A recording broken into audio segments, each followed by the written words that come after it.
My name is Henry Santana, at-large city councilor, and I'm the chair of Boston City Council Committee on Education. Today is Friday, March 29th, 2024. This hearing is being recorded. It is also being live streamed at boston.gov/city-council-tv and broadcast on Xfinity Channel 8, RCN Channel 82, Files Channel 964. Written comments may be sent to the committee email at ccc.education@boston.gov and will be made part of the record and available to all councilors. Public testimony will be taken at the end of this hearing. Individuals will be called in the order in which they signed up and will have 2 minutes to testify. If you are interested in testifying in person, please add your name to the sign-in sheet near the entrance of the chamber. If you are looking to testify virtually, please email our Central Staff Liaison, Shane Pack, at shane.pack@boston.gov for the link, and your name will be added to the list. Today's hearing is on docket number 0381, message and order authorizing the City of Boston to accept and expand the amount of $500,000 in the form of a grant for the open data curriculum awarded by Massachusetts Department of Education to be administered by the Department of Innovation and Technology. The grant will fund the development of a curriculum that can be used by teachers in the Boston Public Schools, as well as other educational providers that leverage existing open data from the city, state, and federal government. This matter was sponsored by the administration and was referred to the committee on February 28, 2024. We received a letter of absence and support from Councilor Braden, which I will read into the record. Dear Chairman Santana, I regret that I am able to attend this morning's hearing in the Committee on Education due to a prior scheduling commitment. Please convey my support for the open data curriculum developed by the Department of Innovation and Technology and the Boston Public Schools. Respectfully submitted by District 9 City Councilor Liz Breeden. I will also read into the record an absence letter from District Councilor from District 7, Tanya Fernandez-Anderson. Dear Chairman Santana and Council colleagues, I hope this finds you well. I regret to inform you that I will be unable to attend today's hearing. I will review the recording to remain engaged in this very important topic. Thank you in advance for your understanding. Sincerely, District 7 Councilor Tanya Fernandez-Anderson. I will begin with my opening statement, but want to thank our panelists for being here today. Before we begin, I just wanted to mention for my colleagues and the public that IGR informed us that the curriculum development that would be funded by this grant would be available not only for Boston Public Schools, but also other educational providers. IGR also noted that the curriculum development and support would go through DO-IT, the Department of Innovation and Technology, not BPS. It's my understanding that this arrangement is meant to address DO-IT having the capacity and expertise to develop and manage this curriculum, while BPS would not. So we'll be hearing today from the panel from DO-IT that IGR recommended will be able to speak about the program that will be funded by this grant. I just wanted to clarify, in case anyone was wondering why the panelists joining us today are from DO-IT and not BPS. My office and I have had the opportunity to learn a little bit about this grant before today's hearing, so I'll just say that as Chair of Education, I'm excited to discuss the opportunity for the City of Boston to develop a high school level data science curriculum that will make use of real world data from the City of Boston Open Data Portal. Having access to actual data about the city could provide some interesting opportunities for students to learn about Boston and investigate community issues. My hope is that this could be a way to encourage civic engagement by our students. My own civic engagement journey has sparked while I was in school and led me to where I am today, so I'm excited to discuss how this program might be able to inspire our next generation. With that, I'd like to introduce today's panelists testifying on behalf of the administration. I'd like to give the panelists an opportunity to provide a brief overview of this grant, and then I'll open it up to discussion from my colleagues. Here today we have Santiago Garces, Chief Information Officer of the City of Boston, and then also Carrie Jordan, Chief of Staff, Department of Innovation Technology. Chief Garces and Chief Jordan, please proceed with your opening statement, and I'll leave it up to you as to who wants to speak first. Thank you. Yeah, okay. Thank you, Chair. We're really excited to be here today. We know that in our field of computer science and data analytics and data science, there is an underrepresentation of communities of color, of women, and of others in getting access to some really high-paying jobs and to really exciting careers.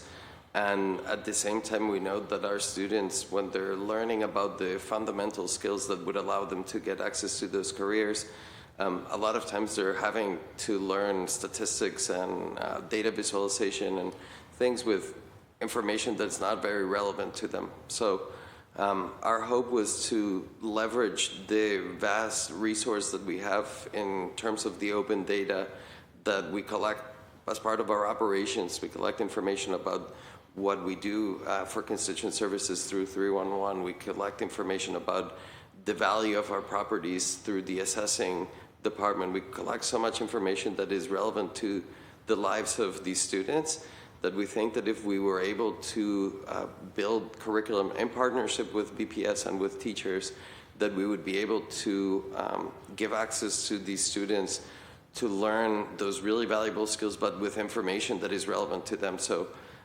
in some ways, the same way that we love finding patterns and examining and understanding how our city works, that we can extend that to the students at BPS and beyond to be able to learn how data science can help us better understand the workings and the realities of the city that we live in.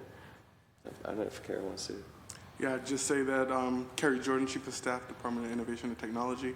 I would just add that if we were awarded this grant, we'd just be appreciative of the Department of Early Education and Secondary Education and Boston Public School for the partnership. Awesome. Oh, thank you both so much for that overview. I'd like now to go into questions, and I'll start off. And hopefully some of my colleagues will join. Just that, again, thank you for that overview. Are there any particular grade levels or classrooms that this curriculum would like to focus on? Yeah, we have two that we have considered. So Massachusetts has a required civics component now that is part of a graduation requirement. So we've thought about trying to do something that would align with the civics curriculum. Alternatively, we've also been considering developing curriculum for the math, and data science type of work. So that's partially what we've been doing with BPS, is trying to select what grades and what areas the curriculum would be the best fit. It seems that initially focusing on the higher grades is a little bit easier, but if this is successful, we could figure out ways how to adapt components of it to lower grades. Great, thank you. So the focus would be primarily middle school, high school students. Yeah. How will you measure the impact of this new curriculum, if I may? Yeah, so we plan to get some information from both the teachers and the students around interest in data science prior and after participating in the curriculum. Again, the ability of students to complete some of the assignments that we think that would be part of the lesson plans. We hope that in the long run, the participation in these, well, the other thing for us as a department, we hope that to see an increase in use from the open data portal from students and from people in BPS.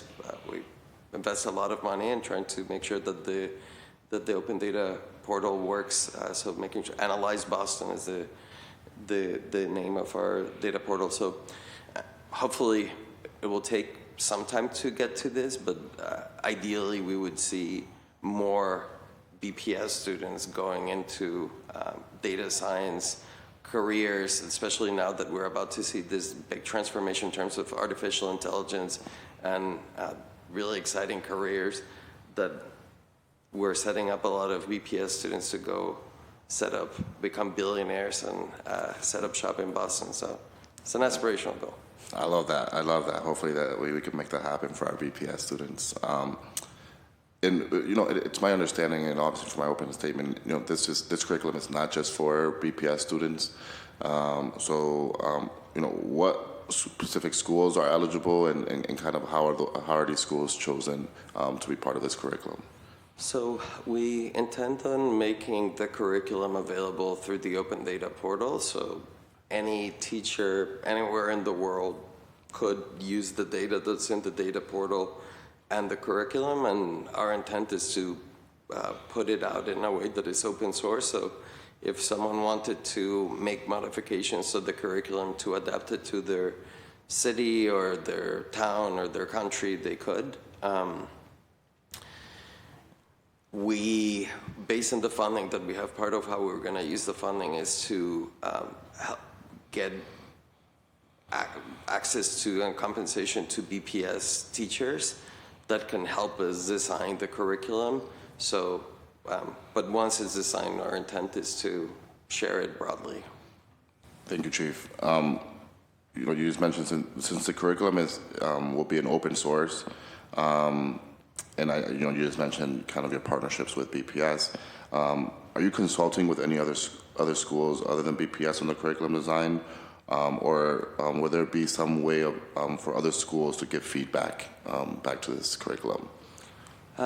Not directly. We've been working with a group called Data Science for Everyone, which is national. I think that they have some international components of people that have been working on introducing data science education in K-12.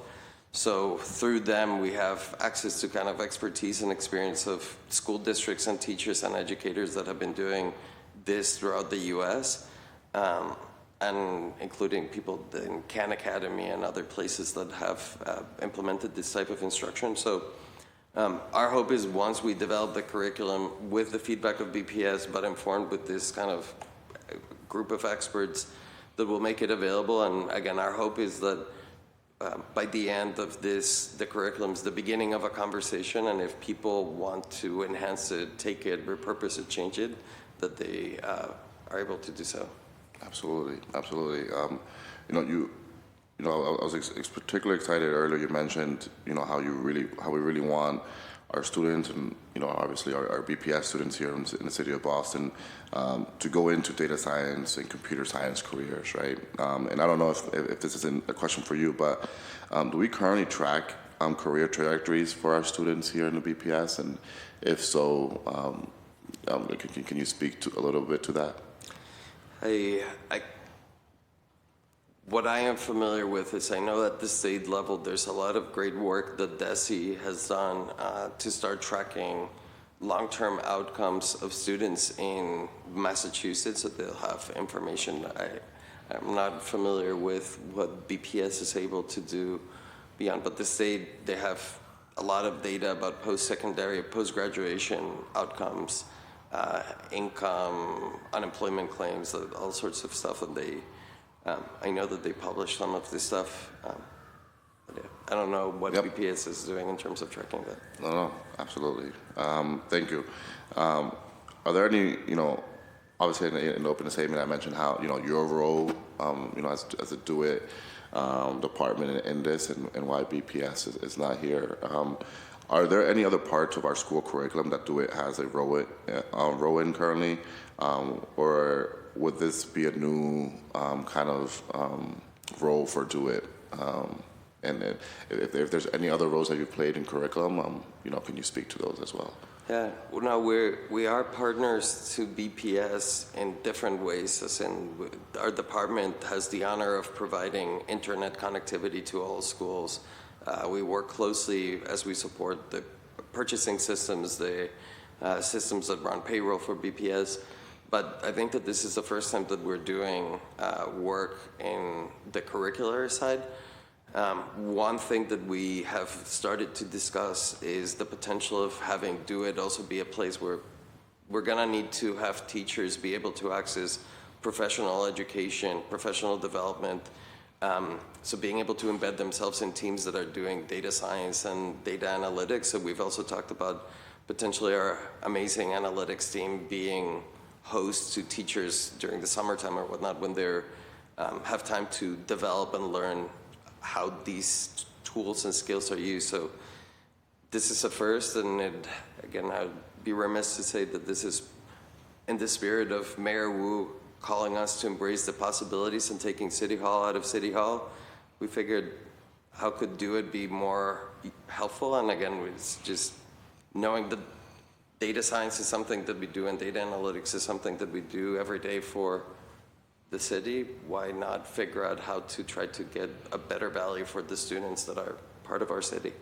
Well, no, thank you, Chief. Thank you for that. And as chair of education, I'm very excited about this new opportunity that you guys are rolling, and really love your expansion. But to that point, are there any new staff that's going to be that this grant will be supporting as you're kind of expanding on this new role, or will you be using your previous staff to kind of take on this other role? Yeah, we've been able to use the staff to cover a project manager who's an incredibly talented person who unfortunately is unable to join us today. But Charlemagne Erasme, who had previously been a summer fellow with the Mayor's Office of New Urban Mechanics, is helping us get this project through the finish line. And again, there is a lot of work with a lot of different stakeholders. And I believe that Charlemagne also has a background in education as well, so it all plays out nicely. But Charlemagne is helping us. And again, I think that there's some intent we had set aside in the budget funding to help support stipends for teachers, and we've been in conversations with BPS around what might be needs that they have on their end to try to support the work. So we've been working through the budget to try to make sure that we're covering those needs. Yeah, no, thank you. Again, this gets me really excited, and again, as chair of education, our youth and our BPS students are very important to me. So, is there anything that the council can do to support more innovative curriculum development like this? I think here on the council we again really prioritize our youth, and would definitely love to support you and do the department and kind of how can we expand it. So what would support look like from the council to really invest in more programs like this? Yeah, well, hopefully this is the beginning and not the end of a way in which Do It can be helpful. Kerry is amazing in thinking about, he's constantly pushing all of us in the department, our chiefs and others, about how is it that we get connected with the community and with the youth. So I think for the time being, approving the grant would be a good first start, but I think that, again, we keep working with our partners in the Worker Empowerment Cabinet and people across the board around how we run a world-class innovation and technology department, and I think that, and we are of the people, we're here, we belong to these students and these families and to you all, so we want to be able to be of use and get the best experience. But I don't know if you have other. No, that sums it up. As a lifelong Bostonian and a student of BPS, I'd be proud to see the curriculum used in the classroom, whether it be humanities, whether it be math. So we're just hoping for the support, and any other ideas that may come, we're open to consider them. Great. No, thank you. I think I definitely covered a lot of questions here, and I want to stay. Kind of have it's one final question, but also like a statement. You mentioned this. This kind of pilot will kind of be focused more on our older students, or middle, in our high school students, and we're talking about career paths and really setting up our students for success. And I know this is new and you're still expanding, but are there any plans to partner with our universities and colleges across the city and really create those pathways as we're training our BPS students, pathways to colleges or universities. Again, I know it's early, but is that something that you guys are planning on, or can it be a possibility? Yeah, absolutely. We work very closely with the Boston Area Research Initiative, and Dan O'Brien is an incredible academic who's built a lot of, pioneered a lot of work in urban informatics. And again, like, how is it that we use data and advanced analytics to understand? So there's a lot of work with people at Northeastern, at BU. Hopefully there's opportunities to work with people at UMass Boston, some of the other schools and universities that we have. And again, we know, based on what we hear in the conversations and the work that we do with these university collaborators, that there's an increase in programs that they have available to have for like careers in data science. Like BU just built this beautiful new building for data science. So yeah, that's the goal, is that every BPS student thinks they could go to the highest of the highest, to the best of these universities to be successful, and then afterwards maybe they could choose a very prosperous career, or they can come back, work with Do It in the future. It's just as satisfying. I love that. No, thank you. And, thank you both for indulging me in my questions. Central staff has informed me that there's no current, no one has signed up for public testimony. So, those are the questions that I had, but wanted to kind of open it up to you both for any, final remarks, or any questions for the chair as well. Just say thank you for your time today and appreciate approval and passage. Likewise, thank you for the consideration. Well, great, thank you. I just want to thank again the panelists and members of the public for participating in today's hearing, and really appreciate the insight that you both provided into this grant. The hearing, with that, the hearing on docket number 0381 is adjourned. Thank you.